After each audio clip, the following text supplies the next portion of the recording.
Hello and welcome back to Serious Social. I'm Annabelle and I'm here with Katy today, and we're going to be talking about a recent conference which Katy attended called the Brandwatch Now You Know conference. Now, Katy absolutely loves Brandwatch, as do the rest of us here. We've got a few Brandwatch qualified experts in-house. And for those of you who don't know, Brandwatch is a social listening tool and we use it to inform a lot of our client work. So, Katy, what was the theme of the conference? It was intelligence.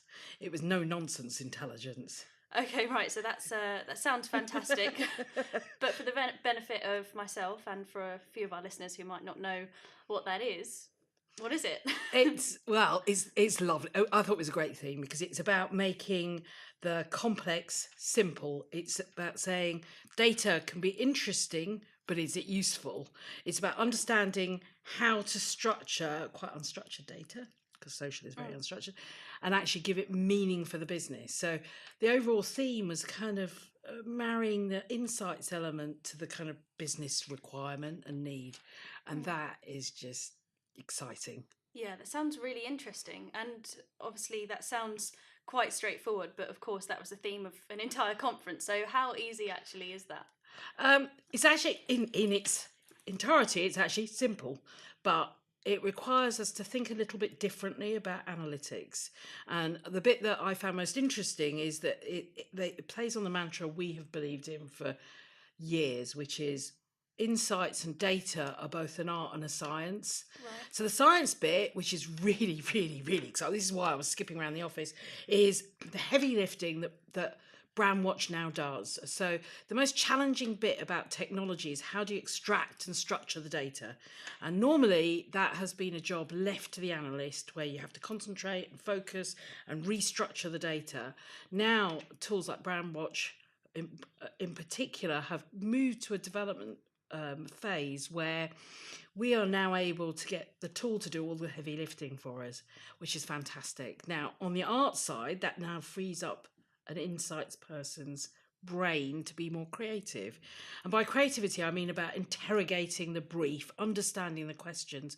But they had this speaker who I am completely inspired by, a chap called Anjay, who talked about creativity and thinking bigger, because the really weird thing about data is you tend to go down into the rabbit holes. You kind of fiddle at the edges, and you run after little ideas and say, what does that mean? He was helping you see how you can use creativity to lift out of that and think bigger, be braver with how you translate that into a story tell, and how the data that sits behind it lines up to develop your story. Right. Which is a great way of insights and analysts actually taking that to a business so that people outside of data geekdom can understand it.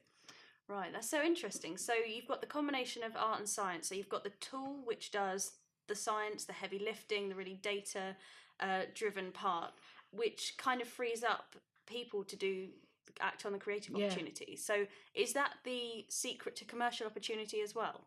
It is. Well, I think it is. And I think the reason is that in freeing your mind from the data while still having a tether running to it, you're able to then look at that from a creative business opportunities. Where are the commercial opportunities? But the biggest one that comes to the fore is personalization. Everybody talks about personalization, and there's an interesting part to this, which is that there is the more relevant you can make your content on social, the more likely you're going to get an action or a reaction from it, and that actually has real value for a business that's trying to make a difference in to their audience. Right.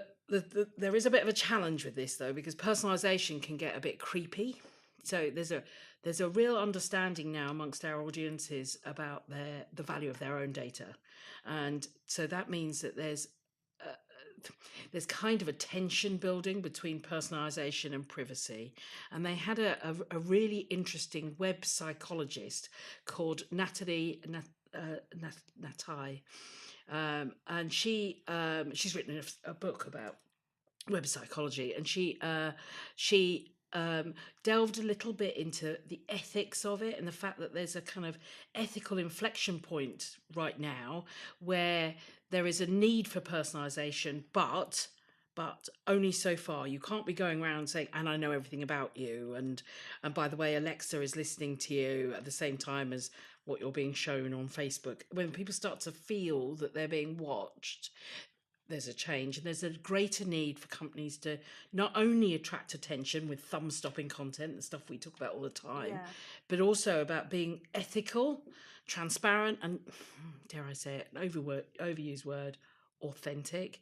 And I think there is some challenges with that personalization that we also need to kind of unpick a little bit to understand how we can be relevant, be there to maximize the commercial opportunity without kind of feeling like stalkers. Yeah.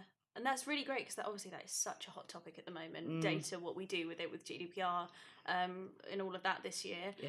And so it's a really interesting thing to talk about. We must get that book and have that Yeah, I have think that it is, in the yeah. office. That sounds really great.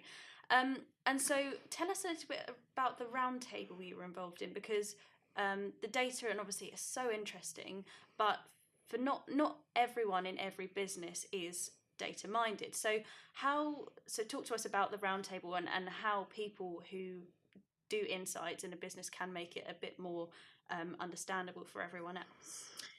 Yeah, I ran this amazing roundtable with people from Boots to the BBC.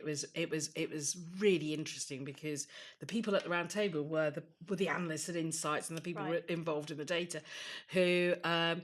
Do you know, I was speaking to Brandwatch the other day, and one of their developers told me this joke. It's a bit of a data geeky joke, so so if nobody reads your insights, is there even a data analyst? Sorry. I got it. I think that's for the few rather than the many. But the point being is that data analysts often are tasked because the business wants to know the research and the insights. So somebody says, we want insights on, how people are talking about toothpaste, for instance, The analyst goes away, beavers away, does all these charts and graphs, and this huge usually PowerPoint deck is then sent out to the business, who knows even if they look at it, who knows Right. even if they pay attention to it, and that is the bit that's kind of frustrating. So how do we make what we do? So rather than trying to change the business, which are never going to look at a chart and say, so that businesses understand where the opportunity lies, and how can insights folk get to understand how not social data does more than just help you with your marketing communications. It can actually support you in product development, in writing your emails. It can be a whole range of elements that bring a company closer to its audience and allows it to have that transparency and authenticity.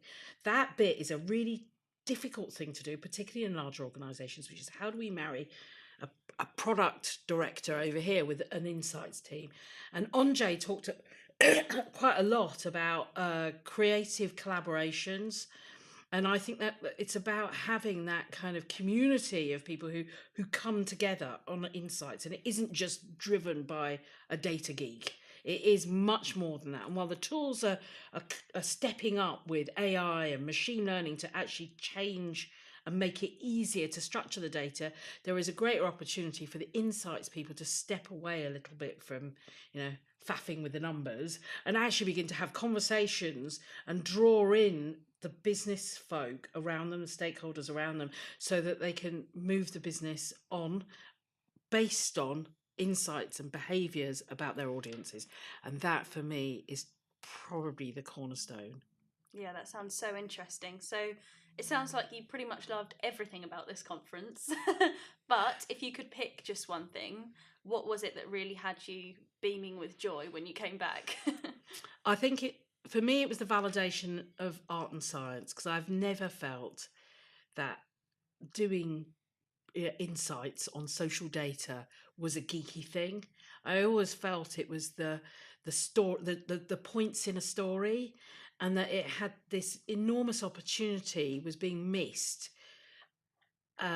because we weren't saying this. Actually, it's not that we are led by data, but the data feeds into the creative path we take as a creative agency. Right. And we've always felt that. It was just enormous validation. It was interesting to watch other insights folk coming on that journey, I think we've just moved on, and it feels like we've not just moved on a journey, but actually taken a great big leap forward, and that's fantastic. Yeah, that's so exciting. So, thank you for joining us today for Serious Social.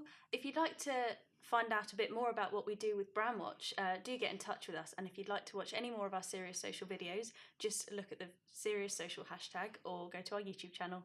Thanks for watching.